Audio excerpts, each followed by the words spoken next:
ओम श्री विष्णवे नमः। प्यारे दोस्तों, आपका अपने चैनल भक्ति सरोवर में हार्दिक स्वागत है। ज्येष्ठ माह के शुक्ल पक्ष की एकादशी को निर्जला एकादशी कहा जाता है। इस व्रत में पानी पीना वर्जित है, इसलिए इसे निर्जला एकादशी कहा जाता है। पानी रहित उपवास का पालन करना अत्यंत कठिन माना जाता है। निर्जला एकादशी को सूर्योदय से लेकर अगले दिन सूर्योदय तक 24 घंटे का उपवास रखा जाता है। भारत में जेठ का महीना अत्यंत गर्मी वाला होता है और ऐसे में बिना पानी पिए रहना एक बहुत बड़ी चुनौती बन जाता है। मान्यता है कि मात्र इस एकादशी को कर लेने से वर्ष की सभी एकादशियों का फल प्राप्त हो जाता है। शास्त्रों में कहा गया है कि एकादशी व्रत सभी व्रतों में सबसे महत्वपूर्ण है। इस व्रत को करने से सभी प्रकार के पापों और कष्टों से मुक्ति मिलती है, जीवन में सुख समृद्धि आती है। निर्जला एकादशी व्रत में दान का भी सर्वाधिक महत्व है। ऐसी मान्यता है कि इस दिन दान करने से कई जन्मों के पापों से मुक्ति मिल जाती है। इसे पांडव एकादशी या भीमसेन एकादशी भी कहा जाता है, क्योंकि भीम ने इस एकादशी का पालन किया था। निर्जला एकादशी का व्रत रखने वाले को ब्रह्मचर्य का पालन करना चाहिए और विष्णु भगवान के नाम का जाप करते रहना चाहिए।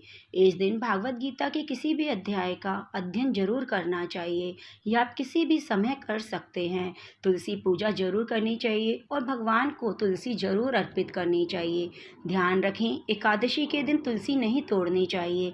एकादशी से एक दिन पहले ही तुलसी दल ले लेना चाहिए, क्योंकि एकादशी के दिन तुलसी तोड़ना वर्जित है। कहते हैं स्वयं तुलसी मैया विष्णु भगवान की पूजा में लीन रहती है, इसलिए एकादशी के दिन तुलसी में जल भी नहीं चढ़ाया जाता। संध्या के समय दीप प्रज्वलित करना चाहिए और तुलसी माता की 11 या 108 जितना संभव हो सामर्थ्य के अनुसार परिक्रमा करनी चाहिए। आइए अब मैं आपको श्रवण कराने जा रही हूँ निर्जला एकादशी की व्रत कथा। आप कथा को अंत तक जरूर सुनिएगा और आप चैनल को सब्सक्राइब करें, शेयर करें, लाइक करें और कमेंट बॉक्स में ओम श्री विष्णवे नमः जरूर लिखिए। अज्ञातवास के दौरान जब पांडव ब्राह्मणों के रूप में रह रहे थे, तब सर्वज्ञ वेद व्यास जी ने पांडवों को चारों पुरुषार्थ धर्म, अर्थ, काम और मोक्ष देने वाली एकादशी व्रत का संकल्प कराया। तो महाबली भीम ने उनसे निवेदन किया कि हे पितामह, आपने तो प्रतिपक्ष एक दिन के उपवास की बात कही है। मैं तो एक दिन क्या, एक समय भी भोजन के बगैर नहीं रह सकता। मेरे पेट में वक्र नाम की जो अग्नि है, उसे शांत रखने के लिए मुझे कई लोगों के बराबर कई बार भोजन करना पड़ता है। तो क्या अपनी उस भूख के कारण मैं एकादशी जैसे पुण्य व्रत से वंचित रह जाऊंगा? भीम ने अपनी समस्या महर्षि वेद व्यास जी के सामने रखी, क्योंकि ये शास्त्रों के तत्वज्ञ और वेद वेदांगों के पारंगत विद्वान हैं। भीम ने कहा, मैं पूरे वर्ष भर में केवल एक ही उपवास कर सकता हूँ। ऐसा कोई एक व्रत निश्चय करके बताइए, मैं उसका यथोचित रूप से पालन करूँगा। तब व्यास जी ने भीम को पुराणों में वर्जित निर्जला एकादशी के बारे में बताया और कहा कि ज्येष्ठ मास के शुक्ल पक्ष की निर्जला एकादशी का व्रत सभी एकादशियों के व्रत में सबसे कठिन है। अगर इसे पूरा कर लिया जाए तो वर्ष की समस्त एकादशियों का फल प्राप्त हो जाएगा।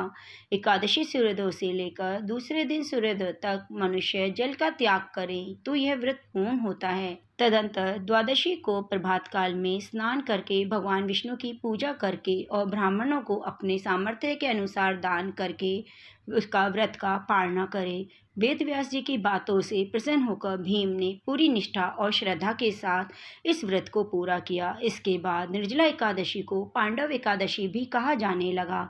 भगवान विष्णु को समर्पित निर्जला एकादशी का व्रत नियम पूर्वक रखने से व्यक्ति को न केवल वर्ष भर की सभी एकादशियों का फल मिलता है, बल्कि विष्णु लोक की भी प्राप्ति होती है। शास्त्रों में निर्जला एकादशी के व्रत को सबसे कठिन और फलदायी बताया गया है।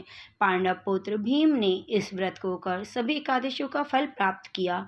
व्यक्ति के समस्त पाप कर्म निष्फल हो जाते हैं। प्यारे दोस्तों, यह कथा है निर्जला एकादशी के व्रत की। आशा करती हूँ आपको कथा बहुत अच्छी लगी होगी और कथा सुनने के लिए आपका धन्यवाद।